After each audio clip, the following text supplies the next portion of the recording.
was it filmed? In Martha's Vineyard. And with that being known, what is the influence of the Western shirt and the cowboy boots on all four instead of snow boots? Right? I know, every time I see that shot of them on the beach, I'm like, look at that, we put them in cowboy boots on the beach. So I don't know if you noticed at the end, this piece was first a play, and we were kind of combining in the theater production elements of sort of trying to take costume across culture. And then we decided to just keep playing with that in the film and, keep the cowboy boots and think like, okay, that's just sort of like part of these folks. They just like wear cowboy boots. They're not necessarily like on Martha's Vineyard all the time, so they're just coming with the boots that they have. But yeah. Russ. How long did it take to shoot that? Because it really looked cold there. I was really glad I had my blankets for that. Yeah, I know. I was wondering what it would feel like in Arizona to watch this. It was very cold some days. I mean, it was like 20 degrees some days. We were there, we shot for about 2.5 weeks. The weather was completely unpredictable. It was like a total snowstorm one day and then bright and sunny. And sometimes when it looks like it's warm, it's still freezing. So it was pretty cold. We did then have to do a couple of pickup shoots in New York. What was the most challenging part about filming in such cold weather? Staying warm, I remember. Our DP was incredible. Really like that shot in the opening when it's really snowy and we're on between these two ponds on a bridge. It was really cold that day. And we were out kind of in the middle of location. We had, tons of those hand warmers that you can snap that thing.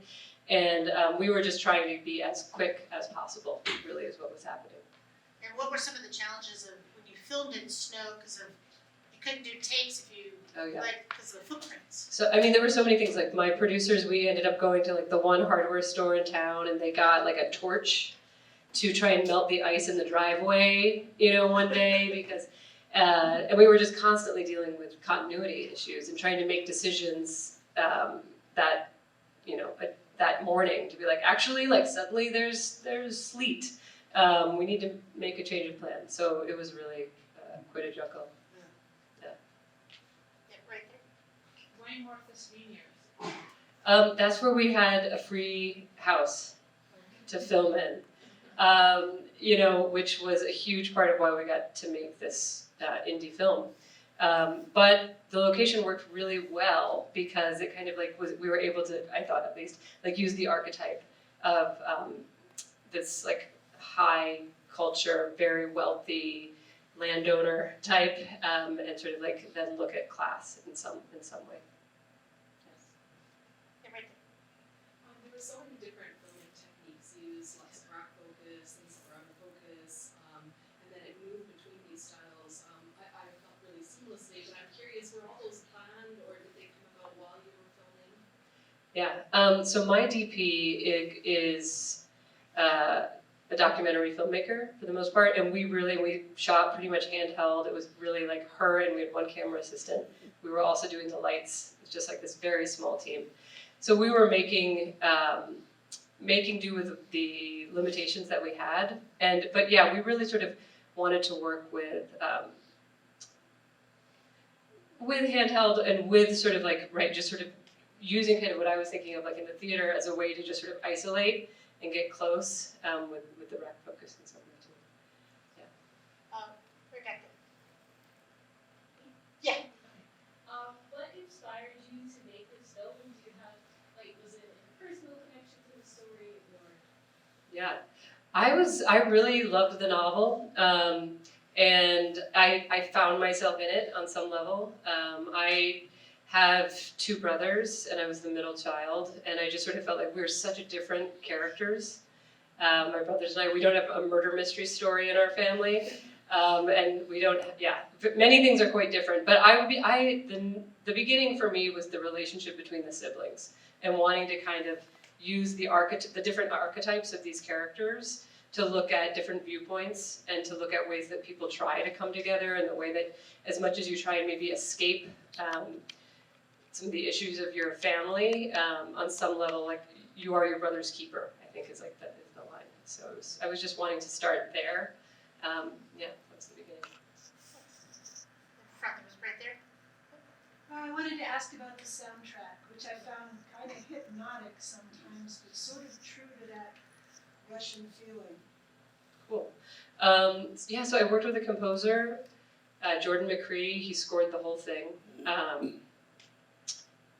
He, I think he just was able to really sort of sink into how we needed to find transitions and dig into the tone a little bit, places where we needed to get a little bit, maybe, like you're saying, hypnotic or sort of poetic almost, and then places where we needed the pace to kind of move us forward and create the suspense. So my editor and I worked to create kind of some places where we had sample sounds, but he also sort of ran with it in his own direction. And it was just a big collaborative, constant feedback loop.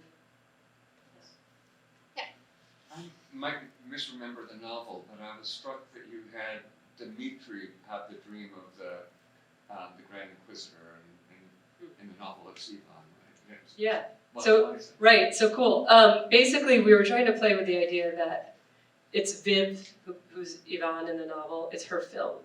As opposed to Ivan in the novel is the one telling the story of the Grand Inquisitor. And so we placed it as Viv's story, but we sort of put Dmitri as sort of the central Jesus character in that moment, trying to kind of, play with the two different ideas, I guess. Yeah, right. I just want to say your cinematography was so beautiful to watch. I really enjoyed that. Thank you. Yeah, I'll make sure that Tatiana knows. I mean, watching it, I just feel really just grateful for my collaborators. Tatiana and Yana, our editor, just were really just such a huge part of making this movie. And yeah, I'm glad you appreciated that.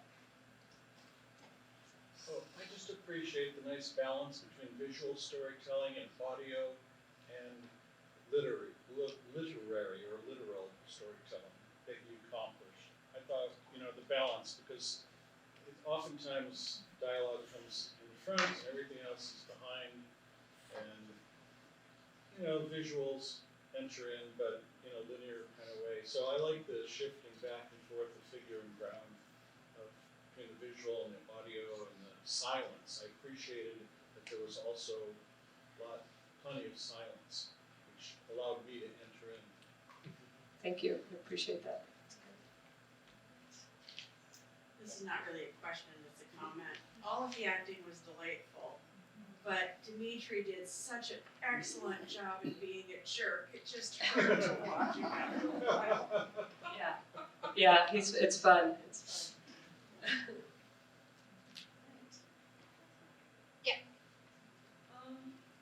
How were you able to, I guess, I don't really know how to frame my question, but it's more so how did you implement those aspects of Russian culture? How did you do your research on that? Is that something that you have personal experience with, or was that more of a consulting process, or how did that show? Yeah, I think we had to run with, we're just going to have a lot of anachronisms here. And play with the form of adaptation. What does it mean to sort of take the kernel of this classic from another culture and make it part of our own? So I wanted to find a way. And, I did have two of my main collaborators that I just talked about are both Russian. But it's not, we didn't go into research. We weren't trying to in any way evoke a period at all. We were just kind of let's run with kind of letting it be like layers on top of each other and see what happens. Well, thank you much. It was Thank you. very enjoyable.